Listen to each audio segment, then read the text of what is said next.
Welcome to the Feisty Women's Performance Podcast. I'm your host, Sara Gross, Ironman champion, PhD in women's history, and founder and CEO of Feisty Media. I started this show because I wanted to cut through the BS of diet culture and fitness culture and actually learn from high-achieving women at the top of their game who have figured out how to feel and perform their best at every stage of life.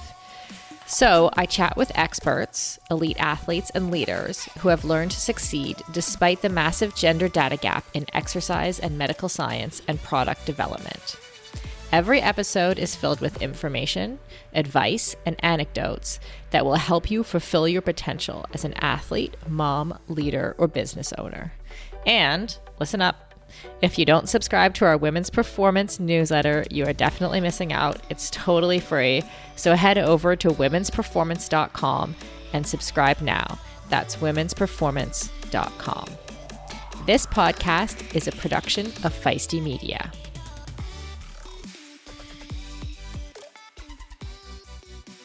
Hello, Feisties.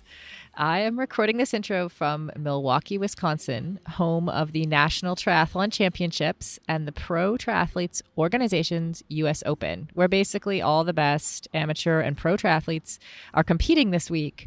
And I'm recording right near the race venue. So I tried to pick a quiet spot, but if you hear a little background noise, maybe you can hear bikes going by or people cheering, that is why.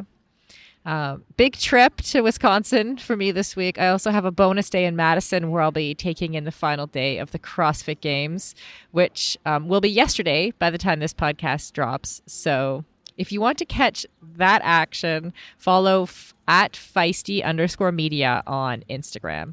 And also sign up for our new women's sports newsletter.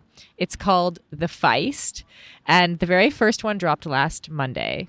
And honestly, the response has been incredible. I mean, I knew it would be good because it's written by Kelly O'Mara, but we've had so many people email telling us how much they love it. So if you are looking to get all your women's sports and performance news in one place, subscribe to our new newsletter. It's thefeistnews.com, and the link will be in the show notes. So for today, I am excited to share a conversation with a woman of many talents, Carina Hamel. Her busy, multifaceted life is something I know a lot of you can relate to, as I did. She is an athlete, an entrepreneur, and the co-founder of Bivo, as well as a mom. Carina has been a lifelong athlete, achieving national success as an NCAA Nordic skier at the University of Vermont and as a member of the U.S. World Junior Ski Team. And as a business professional prior to co-founding Bivo, Carina founded a footwear development company that specialized in helping brands with everything from creative direction to manufacturing. The story is so cool. And now at Bivo, Carina is responsible for strategic planning, hiring, community outreach, and so much more. I learned a ton from Carina as we discussed how being an athlete prepared her for her entrepreneurial journey, how she and her husband developed the idea for Bivo. We heard a day in the life of how she balances parenthood with working full time, how she's creating a business plan, and her ability to plan strategically was inspiring, honestly, in order to grow the business. Her hiring process, what she's learned from her biggest failures, how she's managing the stress and risk of building a business.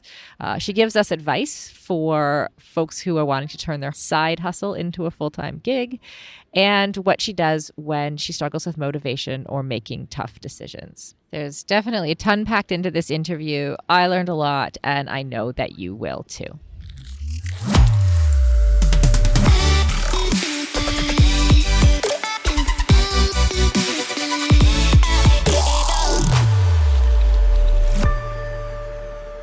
Hi, Carina. Welcome to the podcast. Hi, thanks for having me. Yeah, so good to have you. I don't think I've had another entrepreneur on the podcast yet. So I'm really keen to dig into that side of things. Yeah. So tell us a little bit about your company, Bivo. Yeah. So I started Bivo with my husband in 2019. We came up with the idea in 2019, just after my daughter was born. So we were transitioning her to daycare. and we were having a hard time feeding her out of a bottle. She was rejecting almost every single one we offered her. And I hated feeding her out of plastic. So we were talking about that while we were skiing one day. I was a big cross-country ski racer, and I still love to ski. And so we were out skiing and drinking out of my old disgusting drink belt that Nordic skiers use. And it was covered in mold. And we realized that every time we exercise, we drink out of plastic too. So we started researching and discovered that there wasn't a solution for drinking out of anything besides plastic on a bike. And so we started developing the bottle that is now Bivo right away. And we brought it to market in late 2020. So it's a stainless steel cycling bottle that is designed to fit in universal bike cages. And we've optimized the flow of water through our gravity flow system that's patent pending, so that you can pour and drink with ease. Right. So that was kind of my first question when I looked at, I was looking at at the bottles on Instagram this morning, and I'm like, but you can't squeeze it. Yeah. Right. Yep. So you developed some kind of system to get so the water comes out. Yeah. So we actually have a vent system. So it allows air to go into the bottom of the bottle, and that helps equalize the pressure and pushes the water out of the bottle. So what's nice about it is it's really fast to drink out of, but it also doesn't, when you say you tip over a wine bottle and you have that chugging, you see the air go in and it kind of stops and starts again. There's none of that. So it's just a super clean stream of water and really nice to drink out of. Amazing. And how has it been received so far by the cycling community?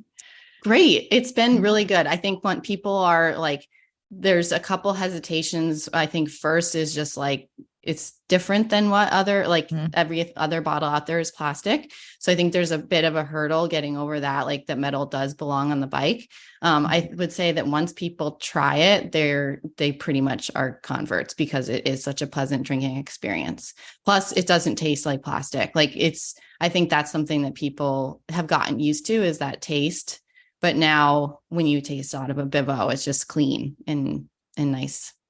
Yeah, I can imagine, because I drink out of a metal bottle for my I do CrossFit now in my post triathlon years, right? And I drink out of a metal bottle, mostly for that reason, actually, because the same thing that you just said, I looked at my plastic bottles and was like, wait, I've been drinking out of plastic for all these years and they're not clean. Yeah. Right. So totally. do your bottles, presumably they go into a dishwasher, or you could keep them clean easily? Yep. Yeah. That was actually, we did a lot of focus groups when we were first designing it. And it was interesting because a lot of cyclists were saying that it's a necessary evil to drink out of plastic because it's the only option. But cleanability was a huge complaint. And so we focused a lot on that. So yeah, the base of the bottle is all stainless steel and it's dishwasher safe. We made the straw, which is the venting system. It's out of food grade silicone, and the nozzle is also out of food grade silicone. And those are both removable so that they can be put in the dishwasher. And then everything's super smooth radius so that it doesn't have any nooks and crannies for mold to get into. Right. Right.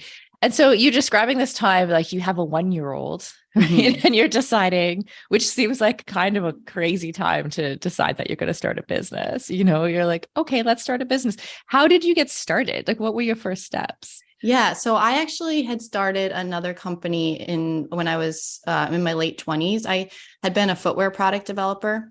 And I was part of my job was actually finding new factories and establishing new manufacturing techniques for Keen footwear. So I lived in China for them for 3 months, and then I moved to Portland and I worked for them for 5 years there in the innovation group. And I loved the international business piece of the work. I love setting up those manufacturing relationships. And I realized that when I was there, that was one of the hardest things for startups, is actually finding partners to manufacture with. And it's where you can make the biggest mistakes in your product, because if you don't have a good partner, you can fail. And so I left and I started my own agency helping brands find manufacturing partners, as well as developing product for them. So it started as part-time development into manufacturing. And then it went all the way from, as we grew, anywhere from creative direction through to production. So I already was running that business with my husband. And when I left to have my daughter, I was so surprised coming back from that I actually didn't want to go back to work. It was a really weird feeling because I had trained either for skiing my whole life or then working on my business, and I love work. So that transition was super, it was a weird time. It was just like, interesting. I don't really want to go back and leave her. Yeah. Why do you think that is? Is that, because of a motherhood feeling, like a new feeling that you had because of having a child?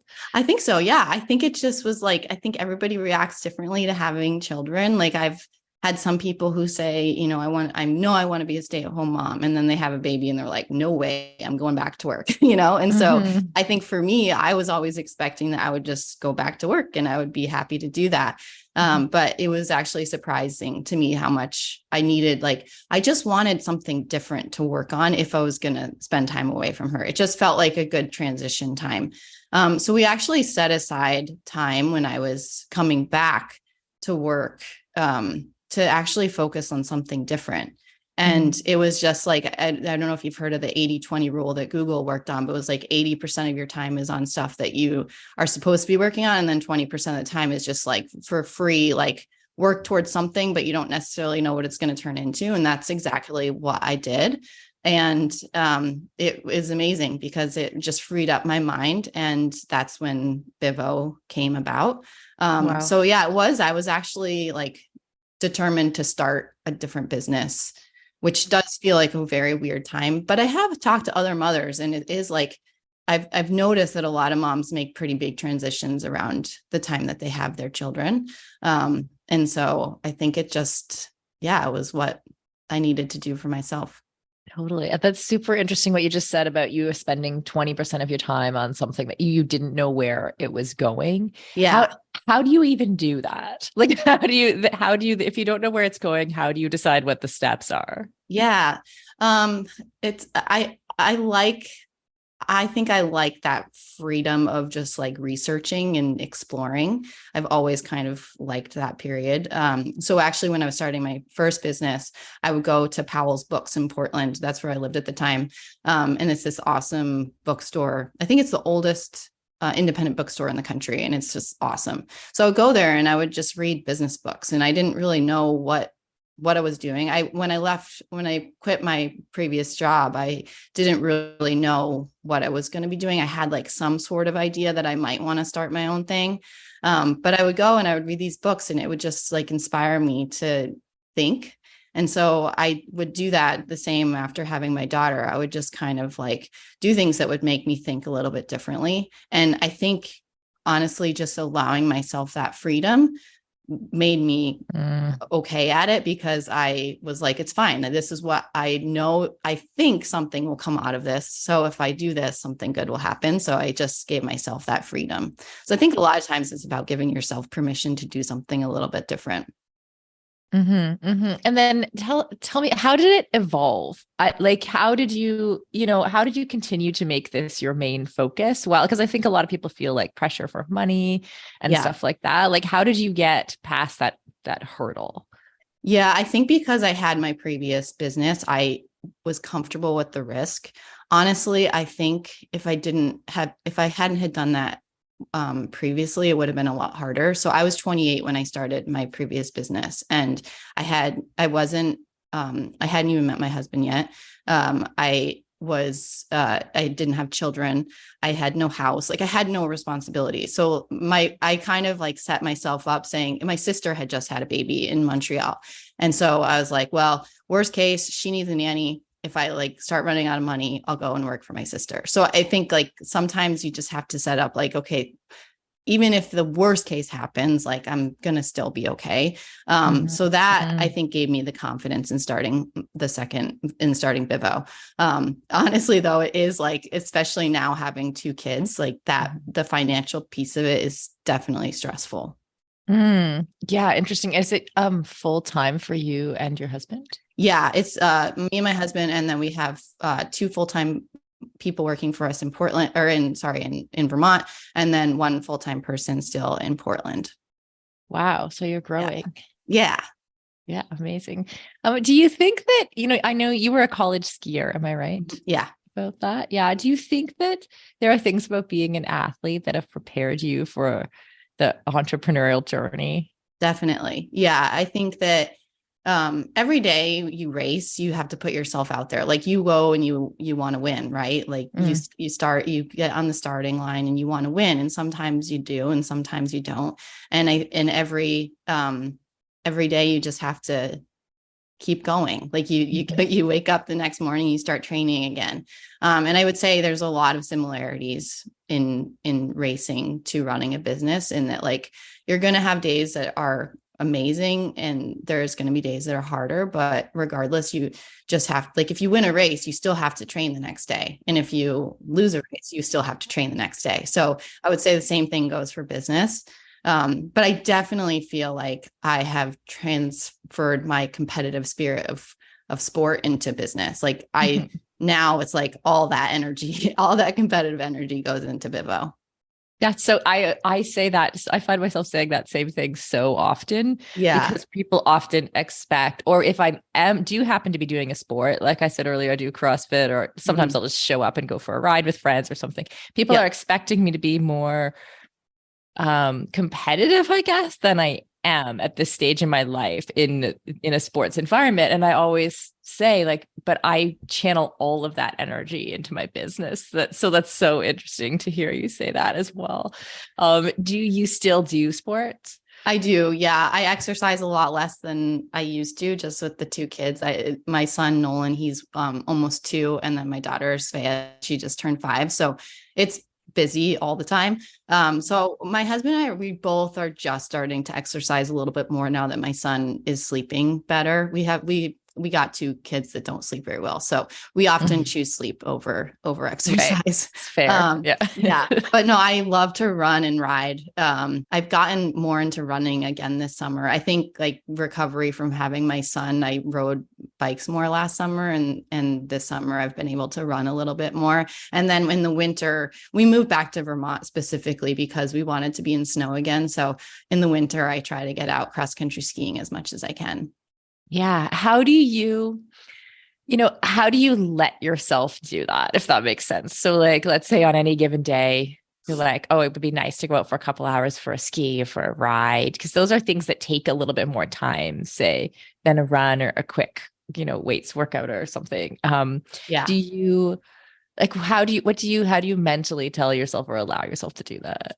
Yeah. Honestly, I need to get better at it. I have a hard time with it. It's like a lot of times it's picking between getting work done at Bivo and exercising, because I definitely, like, try to make sure I keep enough time for our kids too. So, like, if you exercise during the week and you leave in the morning, you kind of miss out on the mornings with your kids, or after work, it's the same thing. So you do have to, like, I don't know. Honestly, it's something I'm working on, and I am getting a bit better at it now. But I think that every time I go out, it's nice that Bivo is a performance sport bottle, because anytime I go out and exercise, some conversation comes up and I can think about it, like it sparks something different. So, like, even sometimes if I really need to go for a run, it clears my head, and I also can think business, which I know doesn't sound super relaxing, but I love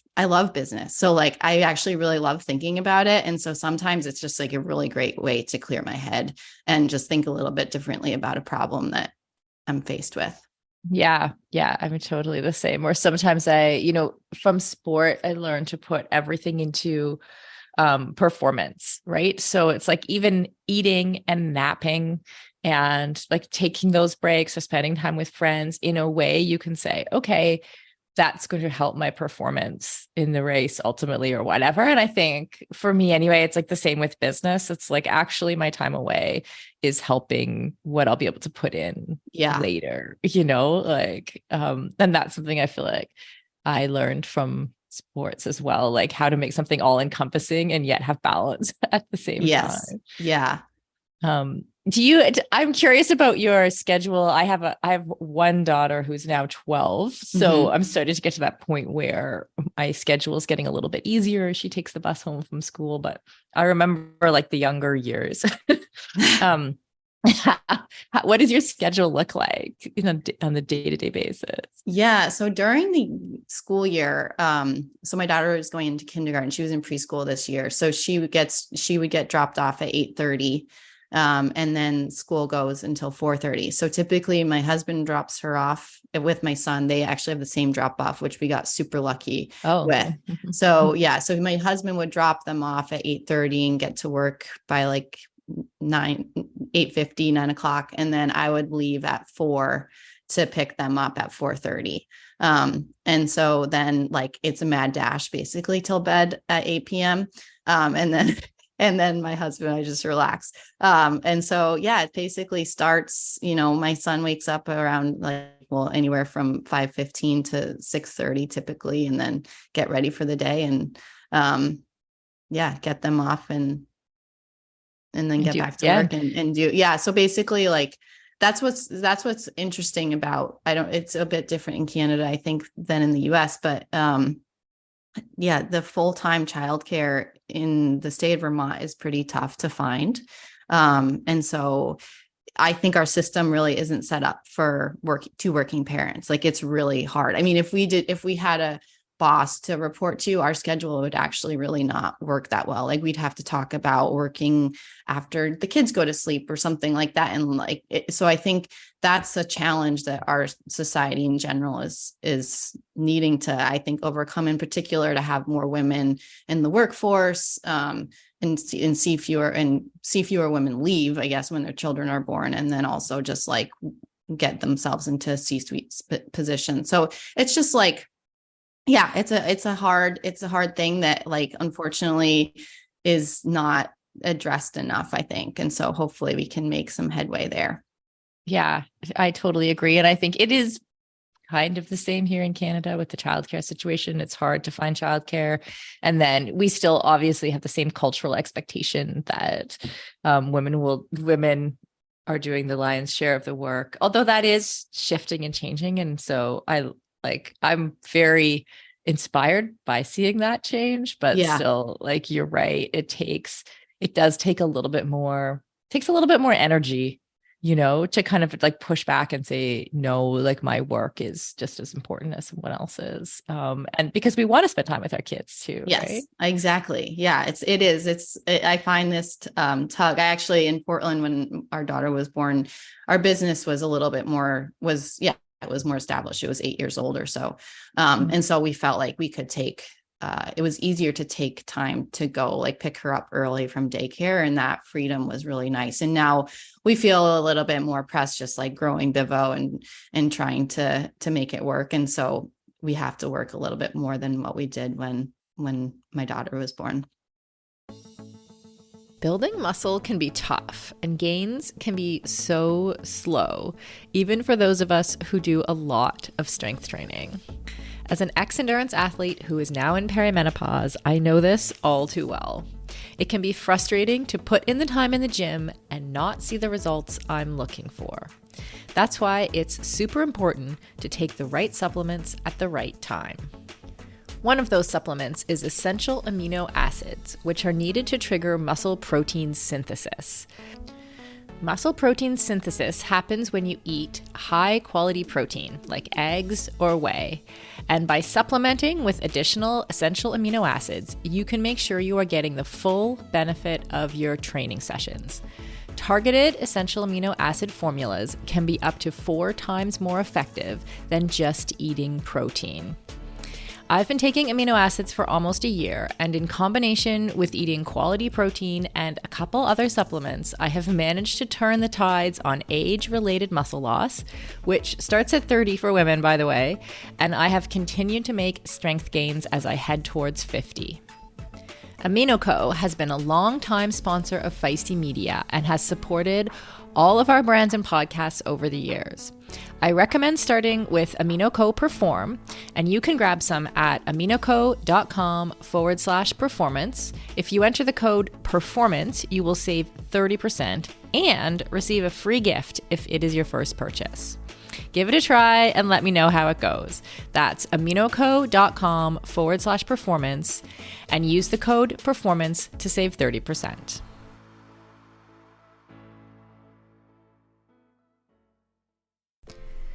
Endurance sports should be accessible to everyone, right?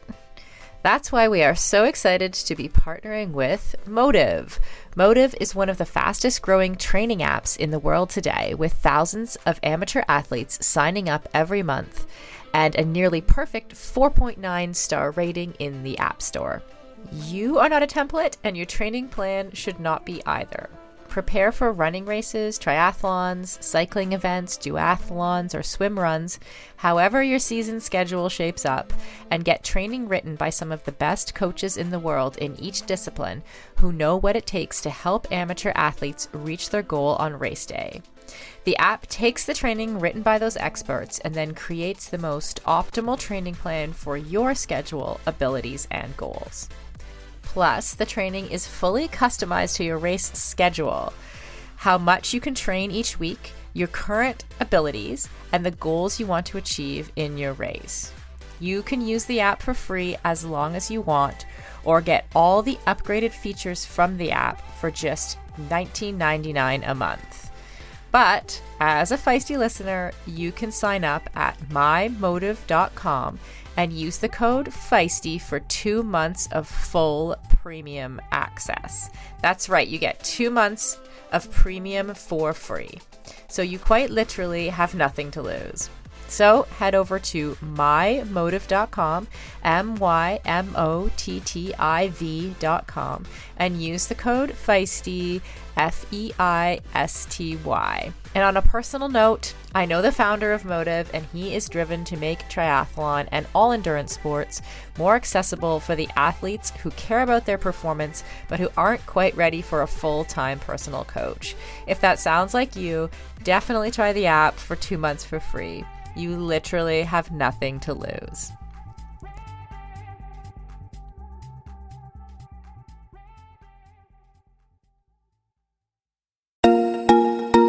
As a lifelong runner and triathlete turned CrossFitter, I am stoked to announce that the athletic eyewear brand Tifosi Optics has joined us as a partner here at Feisty Media. Tifosi sports glasses hit all the marks for athletes. They're shatterproof polybicarbonate, so the lenses not only reduce glare, but also offer scratch resistance, which I 100% need.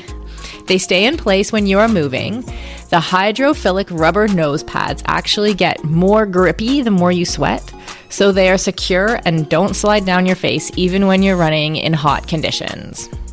No matter what sport you do, Tifosi has shades for you. Whether you love tennis, fishing, pickleball, running, cycling, or just hanging out on the beach. They are super reasonably priced, which I love, so I can have multiple pairs that go with any outfit. And of course, Feisty listeners get a special discount. So head on over to tifosioptics.com and use the code FM20. FM as in Feisty Media to get 20% off your order. That's FM20 at tifosioptics.com. I'll put a link in the show notes to make it easy for you.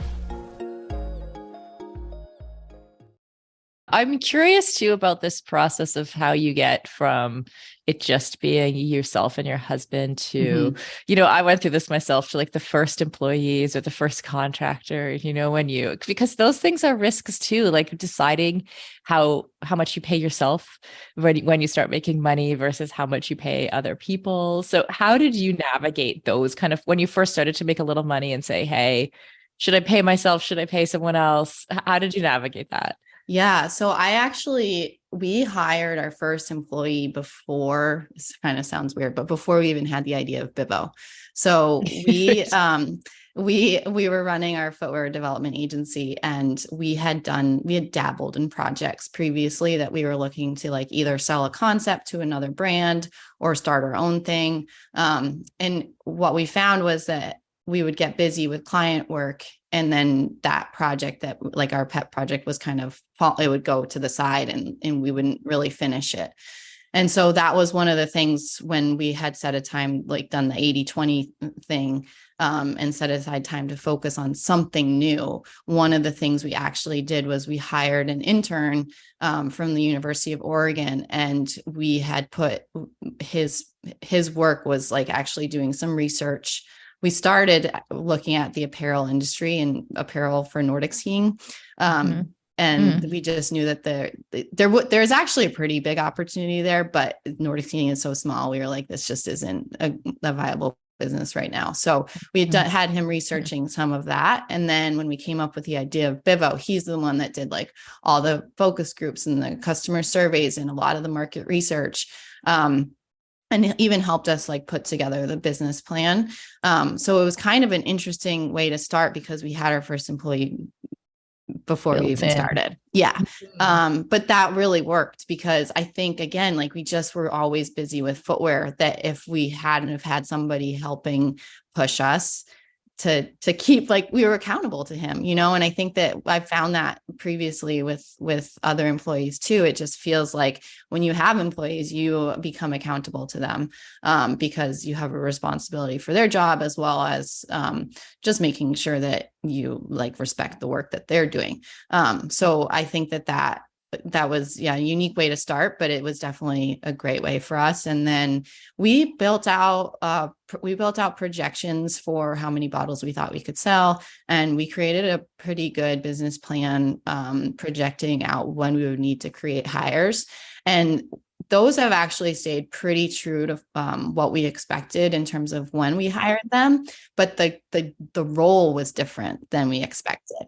And that's always changing. Like we sometimes, we know we'll be hiring, it's looking like we'll be hiring somebody in the beginning of 2024. And that role has shifted in our heads like a few times, you know, but like it ends up like you fill in the work that you find needs to be done, you know. And also the other thing that we do is like really look at personality types. And like we have three very analytical people on our team, and two of us are more free spirited. So I think like just finding a balance with that type of thing with your employees too is also something we really have put a lot of emphasis on, because we've found, like, my husband and I are very different. He's really good at planning and organizing and operations. He's also like super creative, but I'm more of the one that like pushes the boundaries a little bit. But he respects my position, and I also am like very grateful for him like backing up. Oh yeah, we actually can do that, you know. So it's like just finding the balance on the team of what makes sense from a personality standpoint has been huge for us too. Yeah, I totally relate to that. For me, it's not my partner, but it's like some of my employees, the ones who are running operations. Like I'm the same. Sounds like I'm the similar personality to you. Like I'm often big picture, you know, thinking, and then like I kind of meet, you know, my next, like my number two, I suppose, right around the strategic place, which we tend to plan together, you know, and then there's other people who go into the operations. So, because I don't always know exactly what detail of like what social media post has to go out or whatever else is happening, because I'm often like, they think I'm in the clouds, but I'm like, this is important too, everybody. Yeah, no, totally. Is there something I was going to ask about your hiring process, you know, because it's something that like I've had massive wins in hiring. I've had massive fails in hiring. And I find that, you know, a startup often needs to have entrepreneurial people, you know, even if they're really in the, like I just said, like, even if someone's really working in the weeds, and, you know, that the environment, at least for me, that we've created at Feisty, like there's not necessarily the same guardrails in terms of like what your job actually is when you're hired. So like, how do you find the right people? Yeah, that's a good question. I mean, we have really we worked with a career coach for 3 years.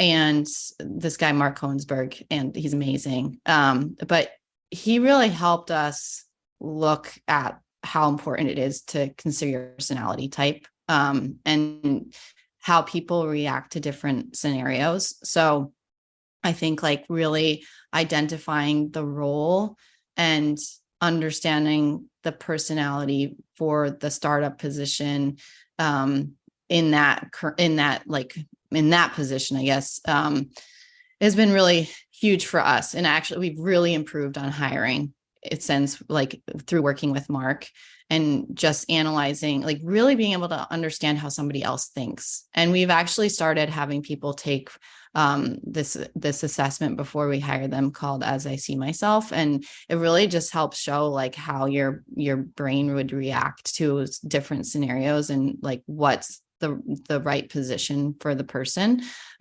So I think like identifying what you need the role to be executing on, and then what type of personality goes along with that, as well as balancing out the team. Like, I think that's something that maybe is something that I missed early on, is like, you can't hire somebody that you understand completely, because then you just have two people like yourself. And so if you really look for like balancing out strengths within the entire team, I think that's been hugely helpful for us. Mm-hmm. Yeah. Have you ever had, and this could be around hiring or anything else, have you ever had something that like completely failed that you learned a lot from? Yeah. Yeah, plenty. I think our biggest failure is actually when we got our first batch of production. So we launched in late 2020, or we launched in late 2020. It was actually supposed to be August 2020. So what happened was, it was COVID, and we had a factory partner they were great. But something went wrong with the coating when it was being manufactured, and it actually wasn't even visible. Like when we got the bottles, we didn't even notice it, but we sent them out to a few different people to test them before we launched, or before we started shipping bottles, I should say, because we actually did do a pre-order. And what we found was that the coating was peeling off. So this is our first batch of production. This is like before we shipped a single bottle.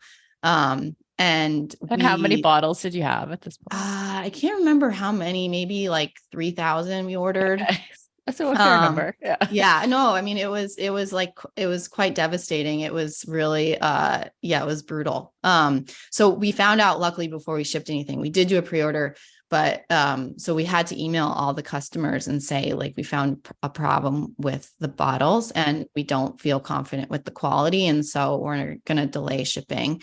And everybody was super nice. I think, like, for me in that situation, two things. One, we would have never, like, before COVID, we always told all of our footwear clients, the first round of production, you always have to be at the factory. Like, you have to be there, but we couldn't be there because you couldn't travel to China at the time. And so we just had to go for it. And, of course it went wrong. Like, the thing that honestly we were probably most confident in, manufacturing, went wrong. So even though we always know that there's like, manufacturing is quite challenging. So there's always, that there's always potential to have a problem, but this was like way bigger than we would have ever anticipated. Because we thought we had everything, like standard operating procedures and everything in place. So I think from that experience, what we learned was, being honest and open and transparent with customers. Everybody appreciated it. Everybody supported us. I think there were 2 people who returned their order. It was like, we almost like gained, I think we gained trust with our customers, and also just like a bond, maybe in some ways. Like, I appreciate all of the people that ordered and like stood by us, because it was devastating and a really hard thing for us to get through, but we did, and we fixed the problem, and we were able to move on.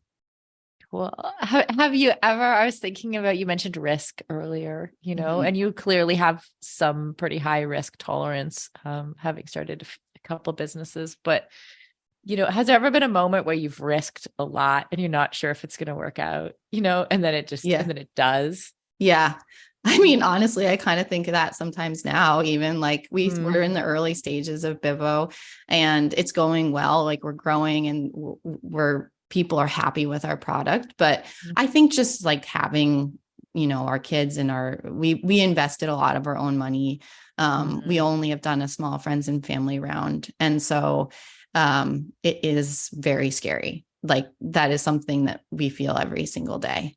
Right. And Yeah, you're still in that. totally. Yep. Yeah. Yep. Yeah. Yeah. How do you handle it? Like, does it keep you up at night, or do you have ways to manage the stress or that feeling of, oh man, this is risky? Yeah, I think for me, no, I don't really lose sleep over it, but I do have like pretty high risk. I would say my husband probably would say he loses sleep over it. I sometimes lose sleep over work stuff, but it's not like I'm awake in the middle of the night thinking we're going to fail. I think it honestly goes back to that, like the comparing to being an athlete thing. When I was training for ski racing, I had a plan. Like I had a training plan and I would train to that plan. And yeah, we would make adjustments depending on how I was feeling. But like, I always had trust in the process. And I would say, I feel the same way about Bivo. Like we have a really good plan. Like if we look at our business plan and our projections, like we really think it's doable and what we think we're doing is working. So I think, yeah, I mean, I guess I just trust in the process, and I know that there's going to be ups and downs. Like there are weeks where I'm like, where are the orders? And then there's other weeks I'm like, whoa, where did all those orders come from? So I think it's just like anything, there's ups and downs. And then you just have to trust that like what you've created is a good plan and keep working towards that. Okay. I know we have, and if I see we run, we have a small conference every year. And last year we had a group of 50 female entrepreneurs who are all athletes. And most of them were looking to kind of turn their side hustle into a business. Like that's kind of where they were at. Yeah. What do you have advice for those people? A lot of them would be coaches, but some of them did have products, what's your advice for them?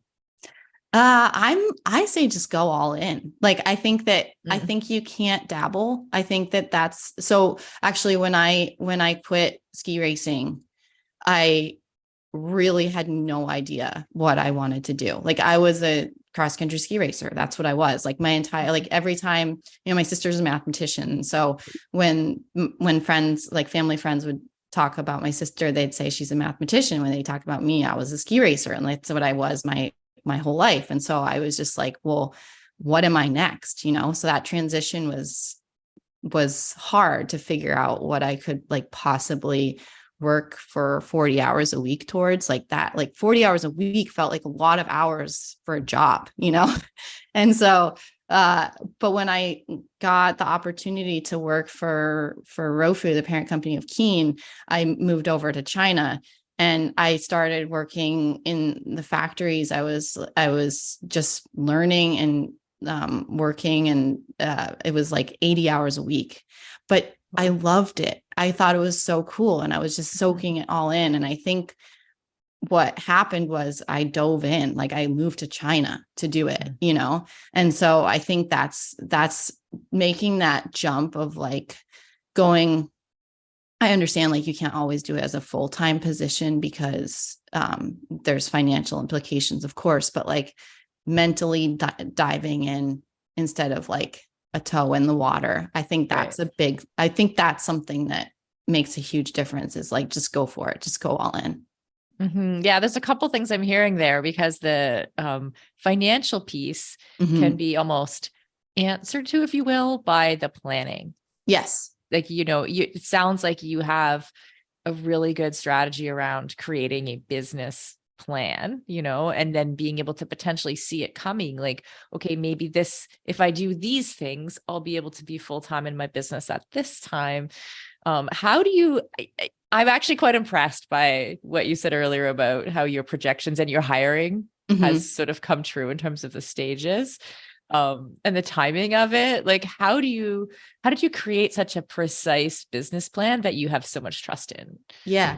Well, I have to say I give a lot of credit to my husband and to Peter, that employee I was talking about, because they're really good at forecasting. They, like, in the very beginning, we looked at key metro areas in the US, and we looked at like the early adopter curve and how many like a percentage of early adopters for the percentage of cyclists within each of those key metro areas. And honestly, they nailed it. Like they did. Wow. So they're really good at it. Like that's what my husband, he worked at Icebreaker Merino, and part of his job was sales operations. And so it was like something that he had been part of for a long time too. So I think they did a really good job with the forecasting, and that just like kind of dictates the rest of the business. We also hired, I think my like number one, I don't know, maybe not number one advice, but a lot of people, I remember asking people, who do you like, what would your recommendation for a first hire or first contractor be? And one thing that has really stood out for me in Bivo, this wasn't something I did at my footwear business, but we hired a fractional CFO, and he gives us so much confidence in our numbers because this is what his job is. And he looks at it, and like we adjust our forecasts or adjust our spending based on what he's helping us look at. But like the confidence we've gained just knowing somebody is there is like, you're not going to run out of money. Like we know we are not going to run out, And so I think that like that is that's been hugely helpful too. That's almost good advice for me. It's amazing. And it's funny because my husband actually makes fun of me because it's like not what probably he would have ever expected me to say, but like I love talking to Bill. He just like, it's great because he just, I get this confidence and we know exactly where we stand. And I think sometimes that ambiguity can be super stressful, but when I talk to him, it's like clear numbers and like, yep, this is where we are. And this is what we have to do to make sure it works. And so that's been awesome. Yeah. I'd love that approach. I also love what you said earlier about the, sales, like the forecasting and figuring out, like, actually you can go out and find, there's a lot of market research that's already been done. Like I would have never thought of that, but cross-referencing early adopters with cyclists in urban areas, like, wow, of course. Yeah. And we didn't pay for any data. Like that's all stuff that you can find. Yeah. It's that's a lot of work. And it's like, it still feels, I mean, we gut check ourselves sometimes and it still is like, I guess like we'll see, but it's amazing what can come out through a lot of research. Do you ever struggle with motivation or have bad days, and how do you deal with it? Yeah. Sometimes, I think like you go through these big pushes. Sometimes it's hard to make decisions. Sometimes I have a hard time making a decision. Like there's so many things to get done. And sometimes you look at the wall of things to do and you're like, which one do I go with? Like, how do I pick what's the right route? Because nobody's telling us what is right. Like we have to kind of go with a mix of like our gut as well as like how much we can spend on something or, and I think that's something that's, our budgets are tight because like I said, we didn't raise a ton of money. And so we have to be very strategic with where we spend our money. And so I have often a hard time, like if there's, 10 things that we can put it towards, it's like, which do we pick? And so I think there's like periods of time where we like think and think and think and think. And then I get stressed and I'm like, all right, we just got to make a decision. And then we make a decision and move on. And so I think there's periods of times where like that decision-making process can be hard because it feels like another risk that we're taking, Yeah. Sometimes you can't think yourself out of a decision. You have to like do a decision. Yeah. And then it could still be wrong. I know. Right? Yeah. Totally. Yeah. And I totally get that. Yeah. Okay, cool. Where can we find out more about Bivo? So we sell online, drinkbivo.com. And we also are in retailers across country and Canada. We're in MEC all across Canada, as well as Bicicleta and Velo Color in Toronto. But different independent retailers. We're in backcountry.com as well as some REIs and Mike's Bikes and Sports Basement. So different retailers. You can go to our site and find those as well. Well, and do you see yourself expanding beyond bike bottles? Like what would be all the next products for Bivo? Yeah, I think we've really targeted the cyclists because it was a huge open hole. Cyclists are an awesome group of people who are like super loyal and love talking about gear. So we felt like it was a really good place to start. And we want to tackle the cycling industry first to start, like, before we move beyond it. We do know that people are using these bottles for any type of sport and actually like at their desk in the car too. But we really just want to focus on the cyclist still. But definitely like moving beyond into other performance sports. Our bottle, like while we started it because we wanted to drink out of less plastic, it actually performs, in our opinion, better than plastic too, in terms of like the flow rate. It's really easy to drink out of. We get comments all the time about how people drink more water when they drink out of a Bivo because it's such an easy drinking experience. So we do know that we want to move into other performance sports, but stay performance focused for sure. Yeah. Not lifestyle. Yeah. Right. And sorry, just for our listeners, you may have said already, but tell me again, can we order online somewhere? Yes. Yep. drinkbivo.com. Oh, perfect. Yep. Amazing. Yeah. Okay. Yeah. And how do we follow you? Can we follow you in your entrepreneurship journey? Yeah. Okay, so I'm like terrible at social media. I really don't. I almost didn't ask because I kind of noticed this morning. I'm like, oh, these posts are pretty old. Yeah. I think like my second to last post was our wedding in 2018 or 2016. Sorry. But yeah, you can follow at Drink Bivo on Instagram, and my social media handle is Carina_Hamel. But I will try to get better at posting and talking about my personal journey. Well, your journey has been inspiring to me, and I hope to our listeners as well. So thank you so much, Carina. Yeah. Thank you for having me.